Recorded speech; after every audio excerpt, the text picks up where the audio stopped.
Hello, everyone, and welcome to Collision Repair Magazine's Industry Insider Radio, a podcast for shops, shop owners, techs, and every level of the collision repair industry. I'm your host, James Kerr. Save those tabs. Don't bother shipping that bumper. There is a better way. Today on Industry Insider, we're discussing how to repair more, replace less, and save time and money for your collision repair business. With our special guests from Fusor, it's You Can Repair More Than You Think. Today on Industry Insider.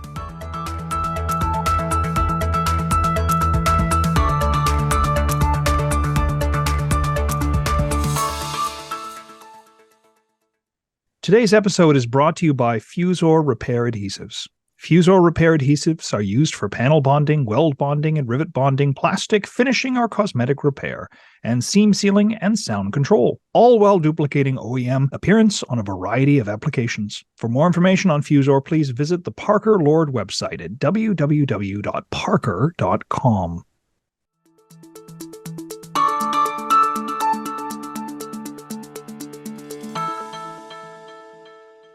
Hello and good afternoon, everyone. I'm James Kerr, and we have some wonderful returning guests. I don't often get to say returning guests. Some wonderful returning guests today.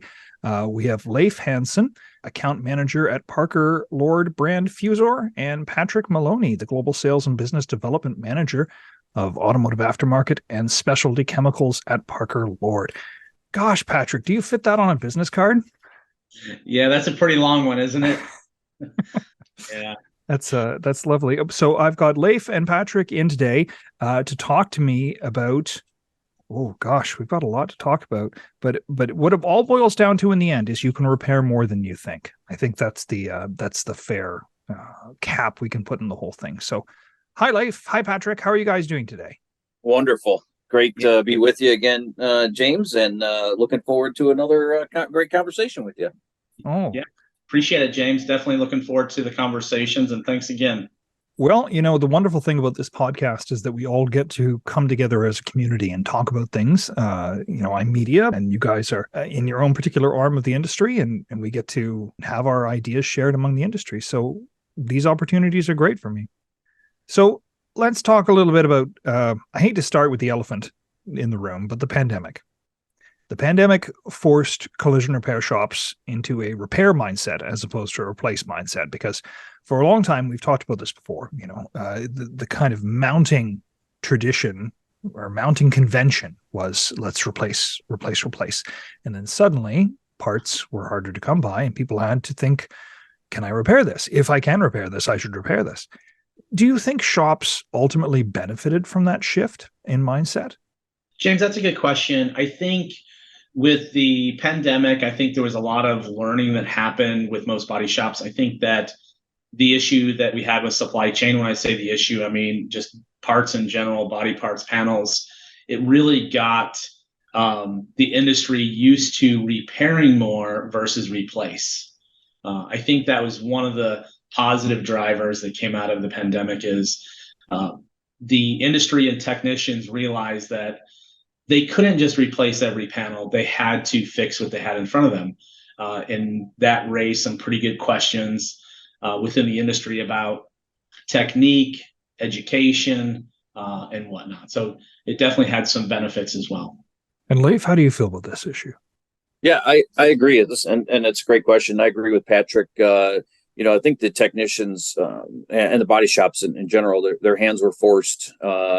The parts were very difficult to come by. So, we're waiting 2-3 weeks, sometimes 4 weeks for a panel, and then it comes in and if they do have it, if it's available, it's damaged. So I think a lot of times that, they were forced to transition over to more repair versus replace, which is, it can be a beneficial thing too. And that's what we're going to talk more about today is, the labor. Labor is the largest generator in the shop. So if we can convert some of those dollars into labor dollars, it could be beneficial for the shop as well. Repair versus replace is a complicated, complex issue. I know it's an ongoing discussion. We've been talking about this for years at this point, but I'm really interested in how did we get here? How did it it become that some shops, I'm not making a generalization, but some shops started to prioritize replace over repair? Any guesses? Yeah, James, I think that's a good question. I think the pre-pandemic, the availability of parts and components was pretty high. So it was very easy to get replacement parts. So a lot of the technicians looked at, well, we can just get a brand new fender or fascia or a quarter panel and put it on and save us some time. At that time, it was almost a luxury. There was a plethora of equipment, there was a plethora of parts in the industry that they could get their hands on, and that dynamic had shifted tremendously, extremely quickly. So everybody was trying to pull an audible and say, okay, we're going from replace to now having to repair, and are we capable of doing that to pre-accident condition? Now, some shops have told me that the way that the OEM procedures are tightening year over year and things are getting under a greater degree of scrutiny, especially with ADAS calibrations. It used to be that there was a lot more creativity to your repairs, but now you need more and more training in order to be able to do that repair. Is this a case of like waiting until the night before to write your essay for history class kind of deal? Is that the training you think maybe wasn't happening to OEM standards, and the pandemic kind of forced the issue? Yeah, James, I think you're right. I think it was a combination of a few different factors. With ADAS, the industry, the way the vehicles are being manufactured, whether it's ADAS, autonomous, between radar, LiDAR, these cars are equipped with so many different sensors now that the technician really has to be dialed into the repair procedure. If you roll the clocks back, let's say, 15 to 20 years ago, these sensors didn't exist, or if they did, they were really on the more expensive vehicles. And now they're pretty much on almost every vehicle that's produced today. So these technicians definitely have to be more educated on repair, more educated on the repair procedures that are available to them at the OEM level and the proper procedure. And, to the question you had earlier, the specs are very tight on these repairs now. Just the thickness of the amount of paint that you can have around a sensor is critical in the repair. It's absolutely critical, especially when it comes time to do the pre and post calibration. Are we reaching critical mass, the point at which you need to know maybe more than you can possibly learn to be trained? Or do you think that there's lots more that we can dive into? That's a good question. I definitely think that repairing a vehicle today is definitely a lot more difficult than repairing a vehicle 10, 15, 20 years ago. The technician is definitely going to have to be more educated on more things than just applying body filler and adhesives. It's definitely more technical. There's research behind every repair, where before, technically, the technician could take a look at that repair and say, okay, this is the type of products we're going to use to repair it. Now, they almost have to do some research in advance of that repair. What's wrong with it? What's it going to take to fix it? What is the OEM saying we need to do and have to do? And what procedure do we have to follow? And then after it's done, we need to get it calibrated to make sure that everything is with specs. We need to make sure it's got a certain amount of fuel in the tank. We got to make sure it's got appropriate amount of body weight in the vehicle. It's got to be on a flat surface. And there's a lot of specs that it calls out for these days that traditionally did not exist 15 years ago. Leif, if you have anything on that one as well, because I know you have some experience there too. No, I'll just piggyback on, and you hit the nail on the head, and I'll date myself a little bit. I've been doing this for 32 years, and when I started, we had a lot of steel bumpers back then, so plastic bumper covers weren't as commonplace as they are today. And to Patrick's point, exactly, each manufacturer is going to have a different repair procedure and process for their particular vehicle. And to your question that you had asked, James, yes, these technicians, they have to know or find out and learn and research what repair is appropriate for their particular vehicle that they're working on. So one manufacturer might have something that's completely different, that yes, you can repair this particular area, and another manufacturer, will say, no, you cannot repair this particular area. So it's up to the individual shops and the technicians to know what, where, how, when, why they can or can't repair something, or when something does need to be replaced. So that's a lot, right? Because if these shops are struggling with touch time, like with trying to get factoring in the jobs they have to do and the people they have to staff according to the labor time of getting something out, with OEMs changing OEM procedures, like updating the same procedures, right? That shops need to keep on top of. You really need to be looking up your procedure for repair before every repair, right? So research becomes a significant line on the budget. But from what I understand, most shops aren't factoring it in to their budgets. And so it's just lost revenue that they don't know is going away if the research is being done. But part of embracing repair as a mindset seems to be embracing taking the time to do the research to do it properly, right? Yeah, you're right, Yes. James. It's realistically a repair plan. You had mentioned about writing a paper. It's basically like you're having to do research before you write your paper or your essay. And realistically, that's what's happened. That's what's having to happen at these body shops with every vehicle that comes in. They have to evaluate the damage of the vehicle during teardown. Then at that point, they have to go to the OEM portals to find out what the repair procedure is for that specific repair. And to Leif's point, is it within spec to where it is repairable based on that OEM? Is it not? What's the best course of action? And those are living, breathing documents. So, you may have a vehicle that comes in today and the repair procedure from the OEM states this is the proper way to repair it.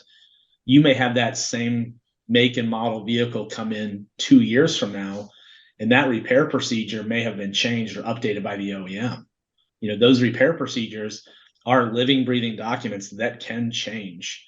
And we try to explain that to the body shops all the time that, that's a document that's always moving. It may not move week over week, month over month, but potentially it does get modified by the OEM. As technology changes, so should the repair procedures.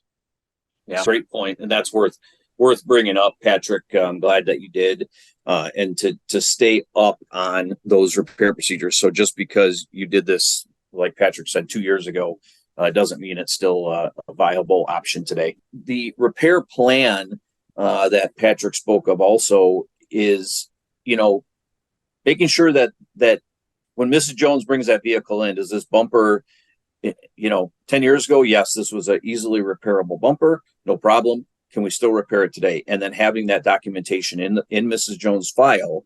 So when she's scheduled in and she drops the vehicle off, you either have all of the parts that you need, or you have the repair procedures necessary to fix that vehicle. It sounds like an awful lot is riding on repair procedures being very clear and clean and well organized. And I don't know that they all are.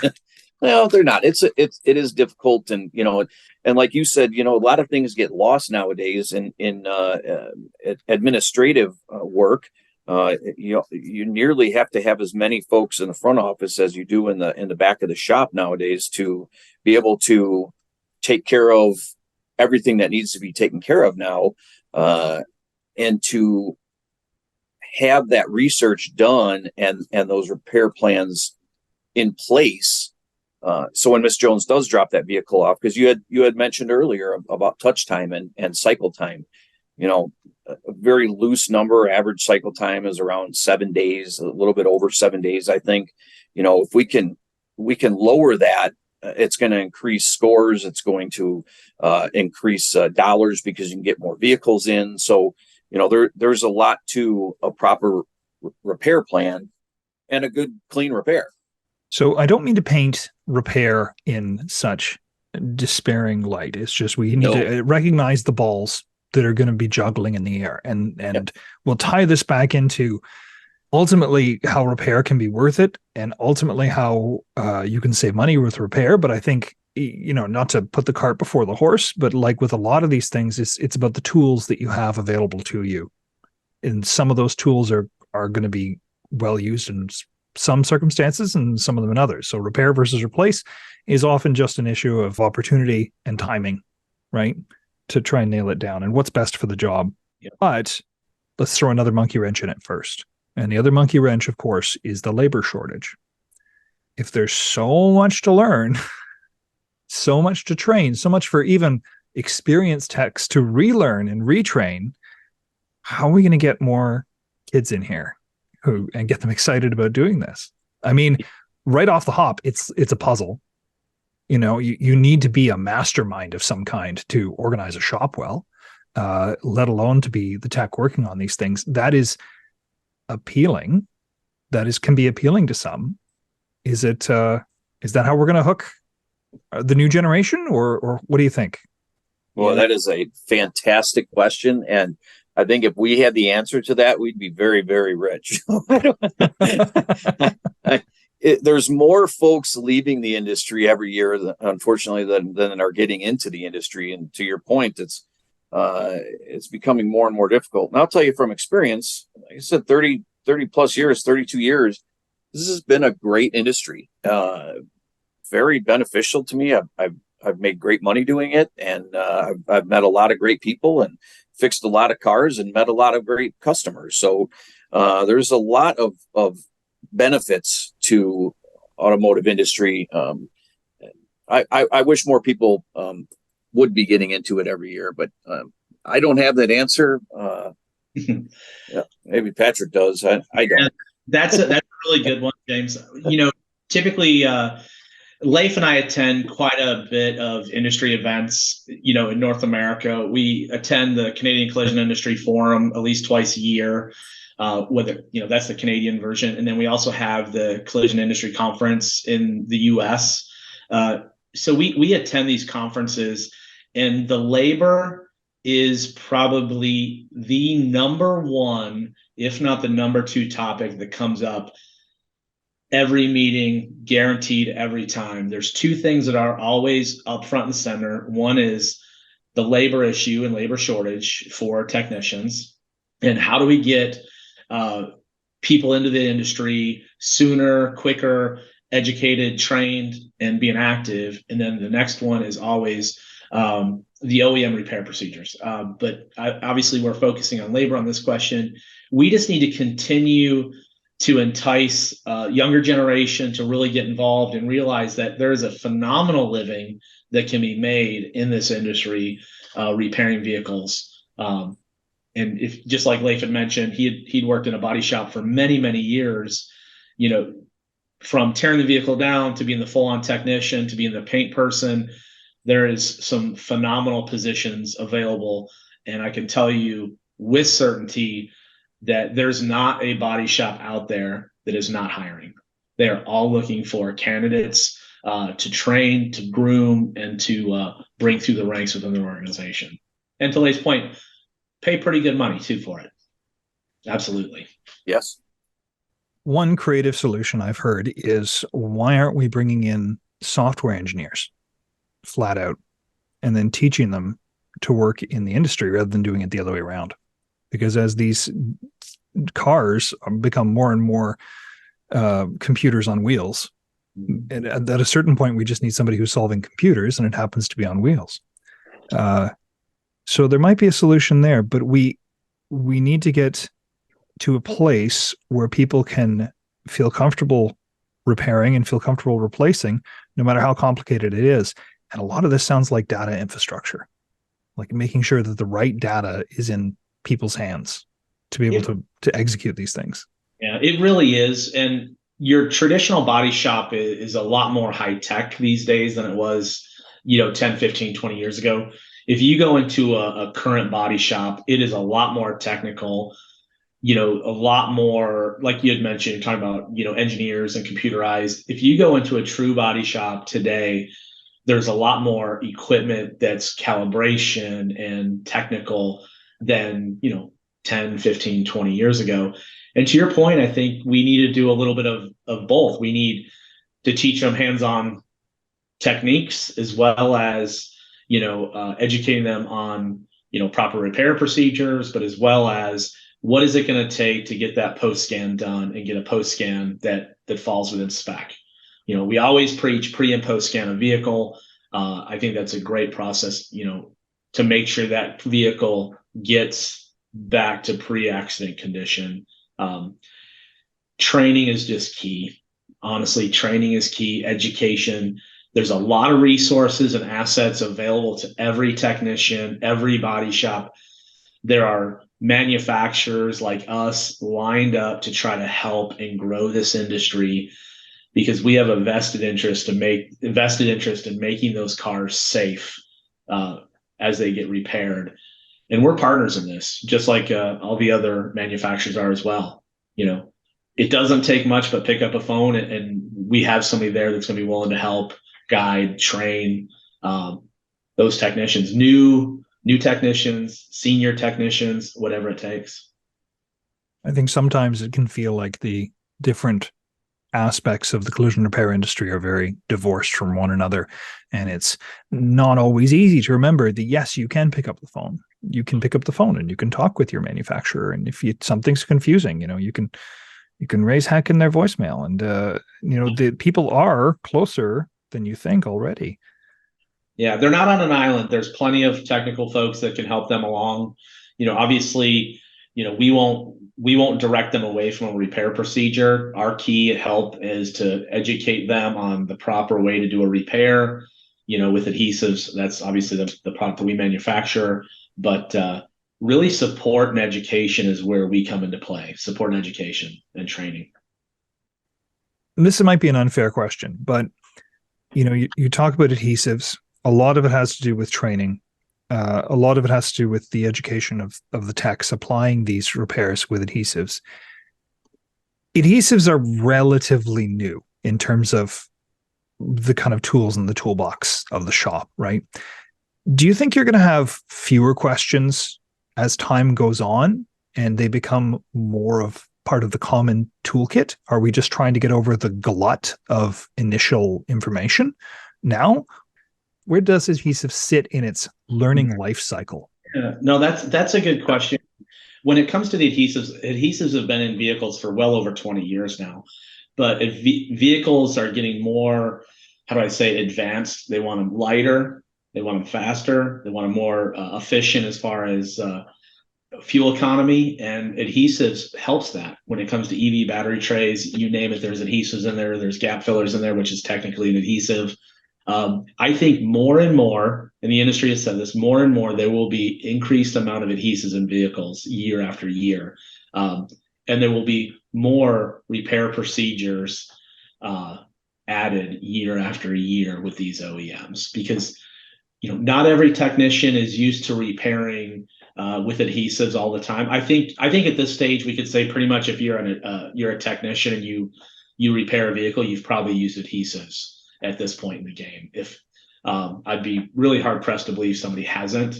And I know, Leif, you've got a lot of experience with that. Maybe you want to throw some information in on the history and where we're at moving forward. Well, let me pick on you a little bit. Hold on. Let me pick on you before we get to Leif, because you say that adhesives have been in the market for 20 years. They have, but adhesives have gone leaps and bounds in that 20 years. Things have changed radically in what adhesives can do and how people think of adhesives.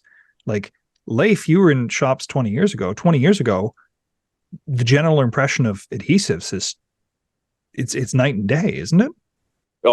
Yes, absolutely, James, and great point. And it even goes back, I'll date it a little bit farther with the 108B, our panel bond. That's 30 years back. And I'll tell you from my personal experience, when I first heard about, we use adhesives as the correct term now, but back then when somebody said we're going to glue this car together, I thought, you are out of your mind. Are you nuts? We're going to glue a car together, glue a quarter panel on. Well, once you do it and you realize the strength that it provides, the durability that it provides, you're not welding, you're not running the risk of burning something, welding as much, I should say, or starting that rusting process and taking away already the integrity of the steel or compromising that integrity of that steel. And you're using an incredibly strong adhesive on it, you realize that the time that can be saved and the steps that can be saved and the effort, and you're not breathing as much welding fumes and things like that. It took me about one or two repairs to realize this is the best way to do it, and it is the way of the future. And to Patrick's point, and to yours, the growth of it over the last 2 and 3 decades has grown exponentially. Every year, more and more manufacturers are using adhesives. More and more automotive aftermarket repair shops are using adhesives, and it's becoming just more and more commonplace. It's on just about every vehicle out there in one form or the other. Everybody has an adhesive on their vehicles and a repair procedure for it. So it's becoming very commonplace. And if you've grown up in the industry in the last 5, 10, 20 years, that's what you're learning on now is adhesives. So, 30 years ago when I got into it, it wasn't even a thought.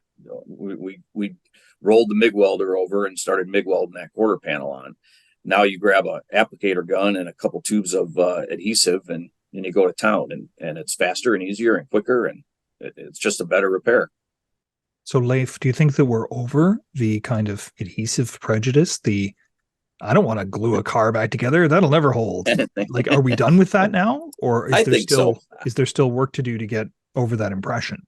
I believe so. From the people that I've spoke with and the people that we deal with, I think that we're over that prejudice. I don't see very much negativity out there for adhesives anymore. It's a well-known product and process in the repair procedure now, and that's just how it's accepted. It's kind of transitioned to an industry standard, wouldn't you say, Leif? It really is. Yeah, that's the best way to put it. There you go. You guys, between adhesives doing all this cool stuff that I never would have imagined they could do, and all the computer components and all the ADAS and all the new assisted systems going into cars, like when people say, oh, it's 2023, where's my rocket car to the moon? I just feel like saying, like, are you kidding? Like, this is the rocket car to the moon. Like, maybe it's not going to the moon quite yet, but we're still talking about that, something unimaginable 50 years ago. Yeah. We're living in an age of wonder. So I have a lightning round for you, but let's save that to a little bit later. I'd really like to hear more about bumpers, because you brought up bumpers a little bit ago. And why do bumpers get such a bad rap for repair? I think there were so many years there where they were, and we spoke about this right at the beginning of the show, for the pandemic. Before that, bumpers were readily available. Everybody had them. There were aftermarket companies out there. Insurance companies started pushing back, and manufacturers started pushing back that they didn't want aftermarket parts on the vehicles. Mostly the OEMs were pushing back at that. So dealers were offering close to, if not the same pricing on a lot of the bumper covers. So you could get an OE one rather than an aftermarket one for the same price as an aftermarket. They were readily available, so you could buy a new bumper for Mrs. Jones Honda, for $129, and it was there tomorrow. So that was the height of replacing. As the pandemic rolled in, and now in the 3 years since then, we've lost technicians. We've lost more technicians in the industry that are coming in, like we talked about already, and parts are more difficult to come by now. So the repair process, while it's not for every single bumper and every single repair, it's a viable option for a number of tickets that are out there for repair. So, a tab repair on a bumper, the number one reason why a bumper is thrown away is because a tab is ripped off of it. And tabs are so fast and easy to repair with these new, not even new, but with the, repair procedures that we have for these adhesives today. It's quick and easy and simple and very, very strong repair. And in most cases, the repair itself is stronger than the plastic that's surrounding it. So the original bumper is going to give way before the actual adhesive does. So to be able to repair a tab on a bumper cover, when you can do it in, a couple few hours, and you can, bill for that labor. Labor is what, 60-ish something percent of all money that's generated in the shop. So let's increase those labor dollars versus maybe you were only making 20 points on that bumper cover. We can make a lot more with labor. So to repair that is a great option. There's one other, I agree with Leif 100%. There's one other driver as well. The overall cost of those parts have gone through the roof over the last, let's say, 5 to 7 years, maybe even less so, maybe 3 to 5 years, where traditionally, like Leif had said, at one point, you could probably get an OEM bumper for, $150 or whatever, because there's a big swing between vehicles and how much a bumper cover is. For sure. Yes. To now where it's probably maybe doubled in price. Maybe that's on the high side, but those parts that were readily available at a very reasonable price before are not readily available now, and are not at the same reasonable price that they were, 3 and 5 years ago. So for cost effectiveness, for the shop, for the customer, for everybody, the transitioning to really focusing on what's repairable and what's not is extremely important. And to some of your questions is you gotta really weigh the pros and cons. The bumper cover is going to be more expensive. It's brand new. How much time am I going to save with that vehicle being in the shop? And those are the things you really have to bring into consideration. So re-education sounds like a big factor. Save the bumper, save the tab. You don't. It doesn't need to go out as much. And collision repair is built on an ever running river, right? Like nothing is going to be the same next month, let alone 3 or 4 months from now. Correct. And if parts are going to keep climbing, we all need to be prepared for a repair happy future and know how to do that, right? So re-education becomes even more important. Save the bumper, save the tabs. Can you talk to me about a little bit about seam sealers? So how are they changing that discussion in light of what we've been talking about? Well, I think just as with any repair, any manufacturer, any vehicle, getting that vehicle back to pre-accident condition is the number one thing that we're trying to be successful with, and to matching whatever that OEM look is. So if it has swirls, if it's got stripes, whatever the seam sealer looks like, matching that factory look is what we're all trying to achieve. So seam sealers have they've changed and grown over the decades as well, from just a single component in a sausage tube to either a single component and a good applicator, or a 2K component that comes out in a manual or a pneumatic applicator, depending on what you're trying to achieve, visual wise for the repair. We talk about labor shortage and kids not wanting to come in, but like, gosh darn, does it ever sound like an exciting industry when we can have every discussion we have involves a new piece of technology. It involves a new way of doing things. It involves a new way of thinking. I don't know how many other industries involve such a rush of innovation at all times, because if you've looked at seam sealers 15 years ago, and that's your idea of seam sealers, you have to be open-minded enough to know, no, the conversation is changing all the time. That's a lot to keep. What would you say to shops or a tech, or try and keep up with all this stuff? That's a good question. The way I look at it is you just have to stay educated at all times. I think it doesn't matter what industry you're in, you need to keep evolving and learning. Technology is something that never stands still. So for us to get to a point where we're educated and we stop learning, that's really a deficiency. We need to always keep evolving and learning daily, weekly, monthly. And this is a perfect industry that shows that it will always be moving forward with the technology changes. The one thing I'll say is automotive aftermarket is, in my opinion, is one of the most passionate industries that I have been involved with in my career.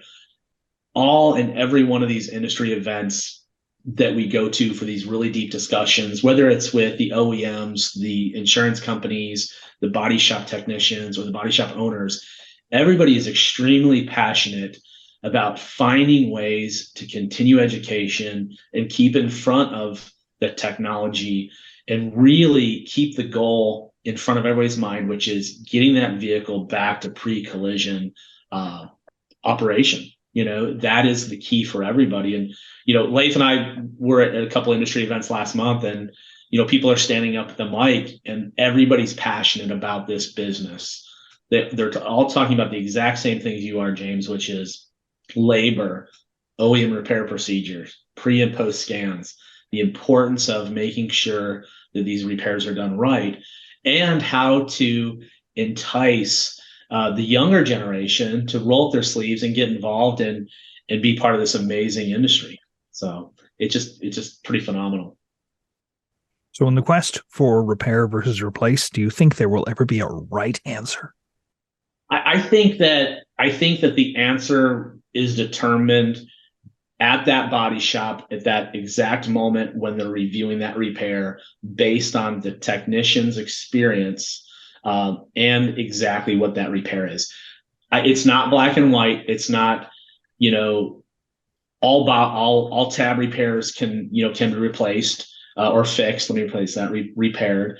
I think it's one of those where the technician is going to have to take a look at that repair and say, okay, is this something that we can repair in-house, or is this something where we're going to have to order some parts? It's always more complicated. Reality is always more complicated, but yeah, you always come with the good questions. There's no question. You always come with the good questions. So, well, let's have a little bit of fun now. So we're gonna do a lightning round, which is we're gonna solve the entire repair versus replace, which is why I asked the last question. Is we're gonna put a pin in it. We've been talking about this for too long. Let's as an industry, we've been talking about this too long. So let's finally resolve it. So I'm gonna swap between you and ask you some lightning fast questions, and you can say repair or replace, and then we're going to add them up and decide who's the winner at the end.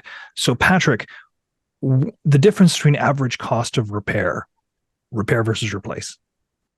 The average cost repair is going to be a lot less than the replace from a part or component standpoint, but then you have to bring in the labor. So it's very kapoo. This is that's the sound of lightning. Lightning. Okay, or repair. Yeah. Okay. So I'm going to say less expensive is going to be repair. Okay. All right, Leif, what's the difference in turnaround time? Repair could be a lot faster. Repair. All right. Okay. So Patrick, what's the difference in skill level for the technician? Replace is going to be easier. Replace. Okay. And Leif, what's the difference in estimated customer satisfaction? Ooh. As long as the repair is done properly, both should be equal. As long as it's done properly and you had good skilled technicians doing the repair. I'm sure you're right, but that's not very satisfying for us. Well, it turns out we've got two for repair, one for replace, and one for either or. I guess we're not going to solve all of collision repair industry's repair versus replace debate today. Sorry, James. That's all right. Oh, so as a point of personal reflection, we talked about a year ago on this very podcast about the growing awareness shops have for adhesives. You mentioned earlier that you think some of the stigma is gone now and the general education is catching up. That's great. Because we talked then about how useful the technology can be when integrated into the repair process. But just as a snapshot of today and then, how much do you think has changed with shop perception of adhesives in the last year? In the last year? I don't think last year. Yeah, I don't think anything's changed within the last year. I think the perception of adhesives in the body shop it's a necessity over the last year. I think that's probably changed over the last maybe 7 to 10. Prior to that, maybe they didn't think it was a necessity, but I think at this moment, based on repair procedures, realistically, you're going to have to be using adhesives in your body shop. Yeah, I agree. Mm-hmm. But adhesives are growing, right? Like more and more processes use them, more and more manufacturers are using them. Yes, sir. Yes. So if it continues to grow, we can at least say between this year's snapshot and last year's snapshot, they're becoming more of a part of the normal, right? I agree. Yeah. I don't want to answer it for you. I don't mean to No. You're spot on with your assumption and leading question on that is it is becoming more and more the norm, and it's just part of the repair process now. Anybody who's repairing a vehicle knows that they're gonna at some point of that repair, probably most likely, depending on the size of the repair, they're going to have an adhesive in their hand at some point. Well, I think this sounds kind of great, honestly. Like, working with adhesives, because the more tools that we get, the more we can do the right job at the right time and apply the right technique to resolving it. And presumably that leads to having a shorter cycle time or having increased profit or having all the rest of it because you're using the right tool. Just the challenge, I think, is training. And if I've been a tech for 40 years. Oh, okay. Well, it's not the same as it was 40 years ago. Not the same as it was 40 years ago. Yeah. And keeping people on that, and I wonder if they were going to reach an event horizon with technology where it's going to be easier for new techs to get into the industry because what they need to know will become a whole new set of information. And once it becomes a whole new set of information, maybe it will be a lot easier to bridge that gap. And adhesives are certainly going to be part of that discussion, I would think, with the way they keep rising. Yeah, 100%. Very much so. Yeah, they definitely are. I think that the industry is getting to the point where the tech that's coming out of school or technical school or whatnot realizes that it's a lot more technical. It's definitely more, there's a lot more computer involvement than there was, 10, 15, 30 years ago. It's still a phenomenal industry to get into. And there's a lot to it, and it's always changing, which from our side is very exciting.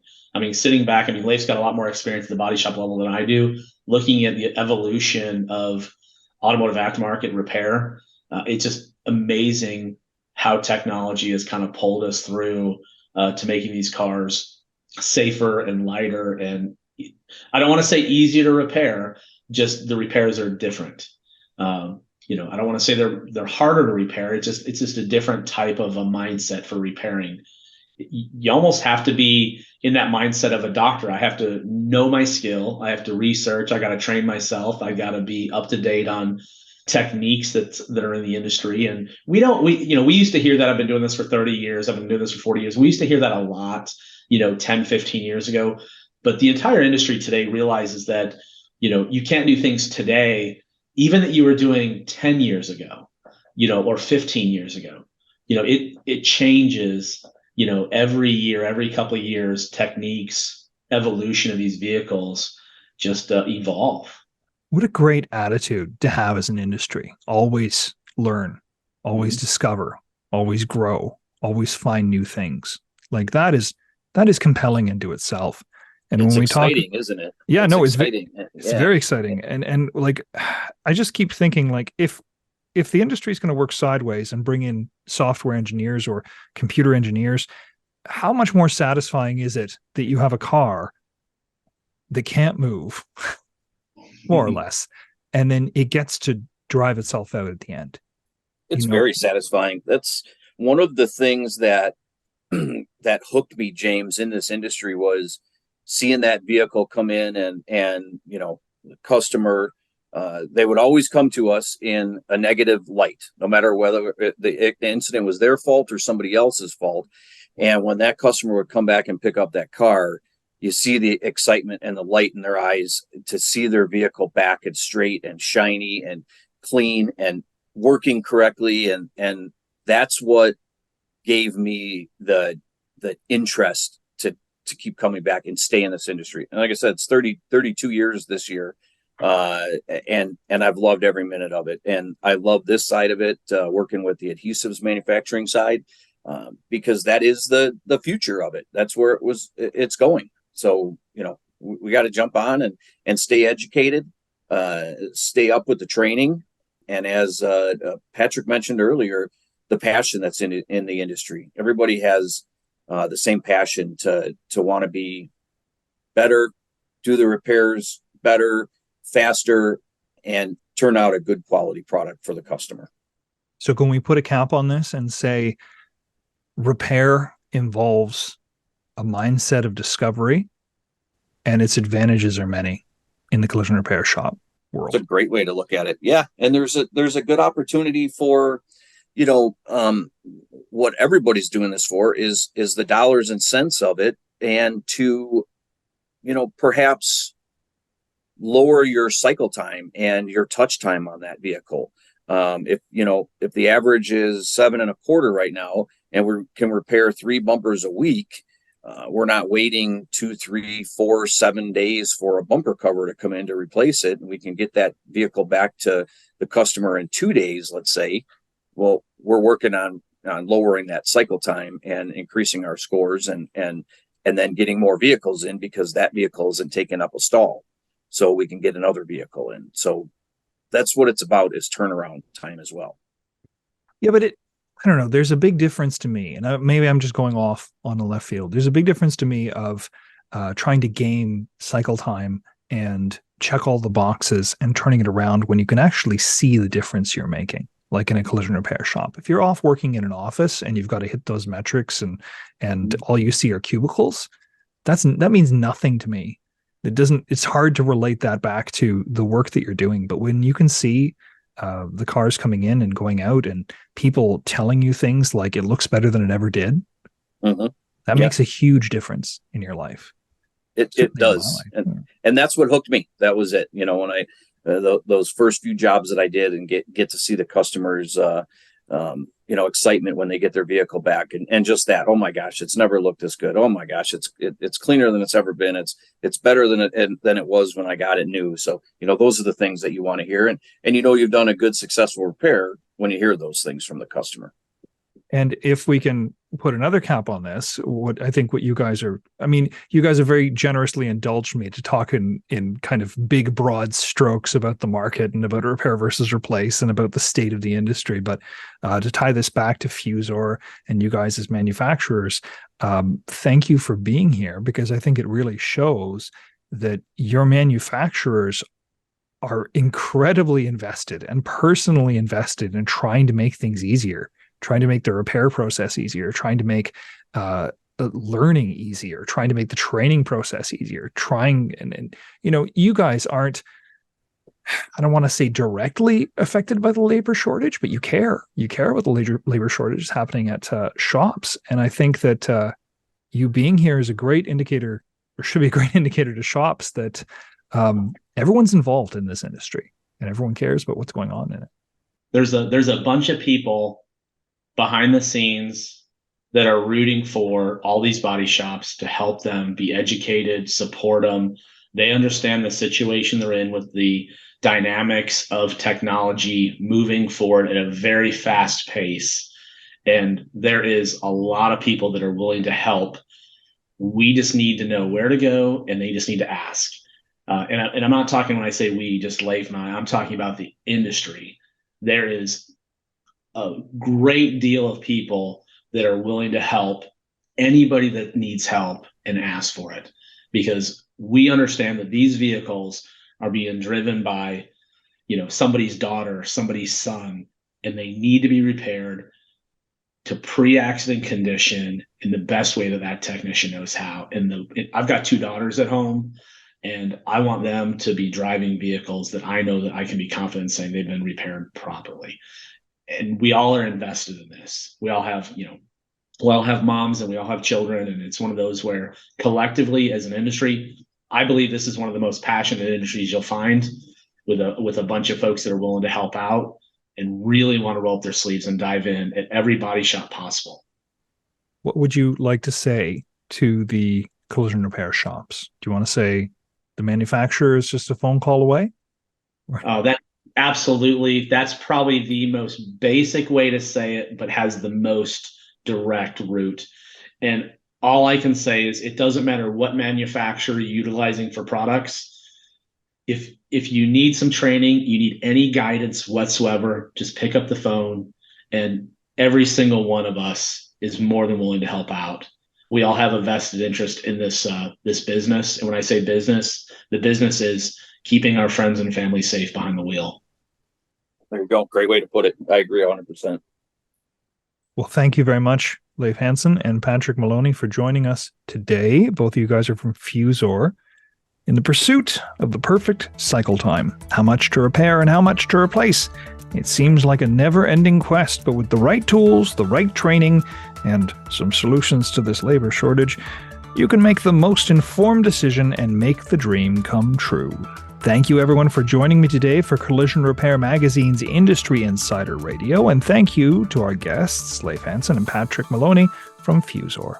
Be sure to subscribe to this podcast wherever you're listening, Amazon Music, Apple Podcasts, Spotify, SoundCloud, or YouTube, and tune in next time for another episode of Industry Insider Radio. I'm James Kerr. Thank you for listening.